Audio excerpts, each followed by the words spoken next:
Bismillahirrahmanirrahim. Alhamdulillah. Allahumma shalli ala sayyidina Muhammad wa ala ali sayyidina Muhammad. Amma ba'd, Kitabul Hikam, hikmah 96. Qala al-muallif rahimahullahu ta'ala wa nafa'ana bihi wa bi asrarihi fid dharain amin. Ma'siyatun awrathat dhillan waftiqara wa fi ba'd an-nusakh awrathat dhillan wahtiqara. Tapi yang sering saya dengar dari para masyayikh, maksiyatun awrathat dhillan waftiqara khairun min ta'atin awrathat izzan wastikbara. Maksiyatun, maksiat, awrathat, ini masih pembahasan kemarin, mewariskan dhillan, perasaan hina. Kalau mengikuti nuskhah wahtiqara artinya sama, ihtiqar, meremehkan dirinya, menganggap dirinya remeh, menganggap dirinya hina. Kalau diartikan waftiqara, rasa butuh kepada Allah. Khairun, lebih baik, min ta'atin, daripada ta'at, awrathat, yang mewariskan, izzan, merasa agung, wastikbara, dan menyombongkan diri. Pembahasan sudah saya terangkan kemarin. Bukan berarti kalau maksiatnya tidak ada, diada-adakan. Kalau yang sudah terjadi, jadikan dosa-dosa di masa lalu itu ingatan kuat yang menyebabkan Anda merasa dhillan waftiqara, merasa hina dan selalu merasa butuh kepada Allah untuk diampuni, butuh kepada Allah untuk dijaga tidak maksiat lagi. Nah, ini penting ini. Jadi dosa-dosa, siapa sih yang tidak pernah berdosa selain anbiya mursalin wal auliya madamu fi wilayatihim? Enggak ada. Semua ada dosa. Allah Ta'ala menciptakan dosa, laha hikmah. Dosa itu ciptaan Allah. Sebagaimana ta'at juga ciptaan Allah. Ta'at laha hikmah, maksiat juga laha hikmah. Di antara hikmah-hikmah dosa-dosa di masa lalu itu menyebabkan kita merasa dhil, merasa hina. Kenapa merasa hina? Sebab kita tidak tahu satu dosa kita sudah diampuni oleh Allah Ta'ala apa belum. Apalagi 2 dosa, 3 dosa, puluhan dosa, ratusan dosa, lebih-lebih ribuan dosa. Dzanbun wahid.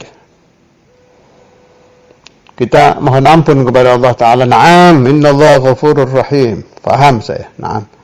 Tapi pertanyaannya, apakah engkau telah tahu bahwa satu dosa tadi telah diampuni oleh Allah Ta'ala? Jawabnya tidak. Karena tidak tahu ini, selalu muncul perasaan hina karena kita seorang pendosa. Dan ini perlu didawamkan untuk mendapatkan syafaat. Waftiqara, si pendosa ini iftiqar, butuh kepada ampunan Allah dan butuh supaya tidak terjerumus ke dalam maksiat lagi. Ini yang paling penting. Jadi, wahai para pendosa, saya berbicara kepada diri saya sendiri di kelompok para pendosa dan Anda-Anda yang merasa kelompok pendosa.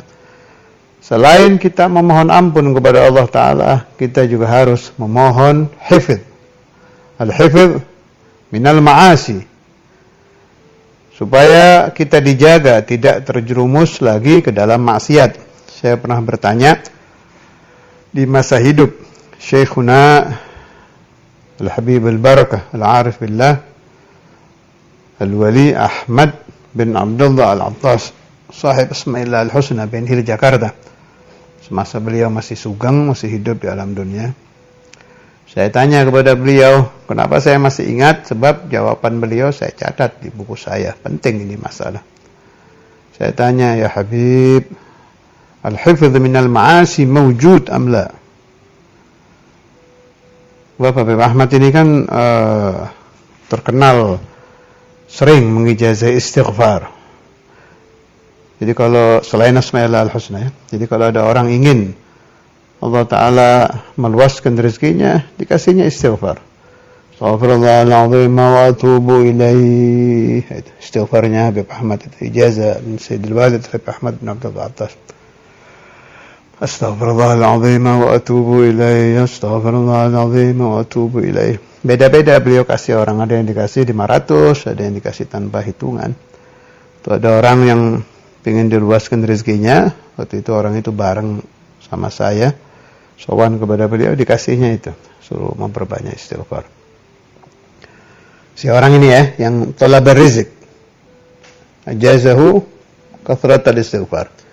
Saya tanya waktu itu, al-hifdz minal ma'asi mawjud am la? Menjaga diri dari dosa ada apa tidak? Maksudnya kita setelah taubat, istighfar kan takut terjadi lagi nanti dosa ini. Mana adri, kita tidak tahu di masa depan kita terjerumus lagi apa tidak. Siapa yang tahu nasib? Nggak ada yang tahu. Dikasihnya sama beliau istighfar lagi.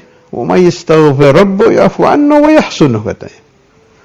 Orang-orang yang istighfar kepada Allah Ta'ala, ya'fu anhu, Allah Ta'ala akan memberi maaf kepadanya. Wa yahsunuh, ini yang penting ini, dan akan menjaga dia dari dosa. Nah, jadi ternyata di dalam kita memohon ampun kepada Allah Ta'ala itu ada janji Allah. Selain memberikan ampunan, Allah akan menjaga kita daripada terjerumus lagi ke dalam dosa.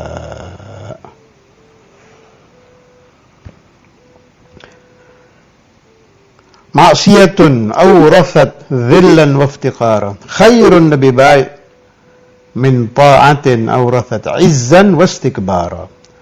Kalau ibadah dalam bentuk apapun, ibadah jasad atau ibadah yang berhubungan dengan manusia, sedekah dan lain-lain, wajib atau sunnah yang dilakukan dengan kibir, sombong, nasallallahu al-afiyah, izz, merasa agung, merasa dirinya hebat, Allah, nasallallahu salama wal afiyah, itu lebih baik orang ahli dosa yang mengenang dosa-dosanya di masa lalu sehingga dia merasa la haula wala quwata illa billah, merasa tidak ada apa-apanya, daripada orang yang ahli ta'ah merasa lahu haulun wa quwwah, dia merasa salat, dia merasa zakat, merasa fi'luhu yaf'al, merasa dia yusalli, bukan disolatkan Allah, merasa dia yuzakki, bukan diberi rezeki mengeluarkan zakat oleh Allah Ta'ala. Jadi dua masalah berbeda ini. Orang yang solat merasa solat dengan orang yang solat merasa disolatkan Allah. Yang benar yang itu. Solat merasa disolatkan Allah, merasa diberi rezeki melakukan solat. Dia sedekah merasa diberi rezeki ditakdirkan sedekah. Dengan orang merasa bersedekah. Nah, yang merasa bersedekah, merasa sholat dan lain-lain ini merasa lahu fa'il. Dia yang melakukan. Itu yang keliru itu. Awrathat izzan wa istikbara. Gak ada, kita hanya digerakkan Allah Ta'ala saja, harus bersyukur kepada Allah Ta'ala, digerakkan ke taat, tidak digerakkan ke maksiat. Sallallahu alaihi wal afiyah. Wa hakadha kalam Sayyidi Ibn Athaillah radhiyallahu ta'ala anhu, kalam azim ini, tapi jangan sampai salah paham. Saya ingatkan lagi yang kemarin sudah saya bahas. Jangan memahami ini seolah-olah kita disuruh maksiat untuk memunculkan as-safa. Itu salah jalan. Nah, sekarang kita ikuti pikiran orang yang sengaja mendosa-dosakan diri, sengaja melakukan maksiat demi dicaci orang supaya dia safa. Itu orang salah pikir juga itu. Berarti dia punya pemahaman bahwa kalau dia yashrabul khamr atau yazni, kemudian bercerita, tadi malam saya zina, tadi malam saya minum khamr, dia merasa bahwa dengan pekerjaan dia itu dia bisa menciptakan safa untuk hatinya. Lupa lagi dia, pencipta as-safa, kebersihan hati adalah Allah. Saya ulangi, pencipta safaul qulub huwallah. Yang menciptakan hati bersih adalah Allah. Bagaimana mungkin Allah Ta'ala memberikan rezeki hati bersih kepada Anda kalau Anda mencarinya dengan maksiat? Itu pemahaman keliru. Seperti benar tapi tidak benar. Dan bukan itu yang dimaksud oleh sahibul hikam. Hasya wa kalla. Ini wali asli ini sahibul hikam ini. Jami' bainal ilmi zahir wal ilmi batin. Beliau sama sekali tidak bermaksud Anda memunculkan suratul maksiyah. Tidak. Hakadha. Kalau di syarah, fa inna dhilla, dhill atau dhill, boleh. Wal iftiqara min awsafil ubudiyah.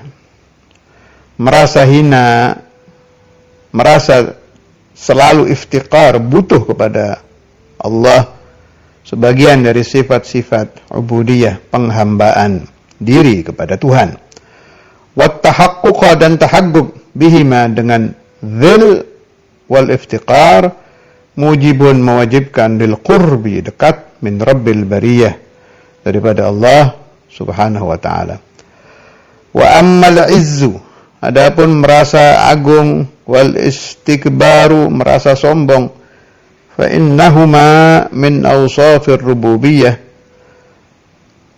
Al-izzu wal istikbar, ya aziz, ya mutakabbir, keduanya itu sifat-sifat ketuhanan, sifat-sifat Allah. Wa ta'alluqu bihima muqtadin lil khidlani wat taba'udi 'anil maratibil 'aliyah. Orang yang senang merasa agung, senang merasa sombong, dia pasti akan jauh daripada derajat-derajat yang tinggi. Merasa hina itu bukan minder loh, jangan kesana pemahamannya ya, bukan rendah diri. Kalau minder itu sifat tidak baik, bukan. Merasa hina itu at-tahaggub bi haqiqatil ubudiyah. Kita memahami betul, mentahqiq bahwa kita ini hamba Allah, sahaya Allah. Itu kesana, merasa hina kepada Allah. Makanya kita kan diajari sama para masyayikh al-faqir. Kalau ditanya nama itu al-faqir ilallah, al-haqir, orang yang sangat butuh kepada Allah Ta'ala. Bukan minder atau rendah diri, bukan. Kalau itu harus diobati kalau orang minder atau rendah diri. Jadi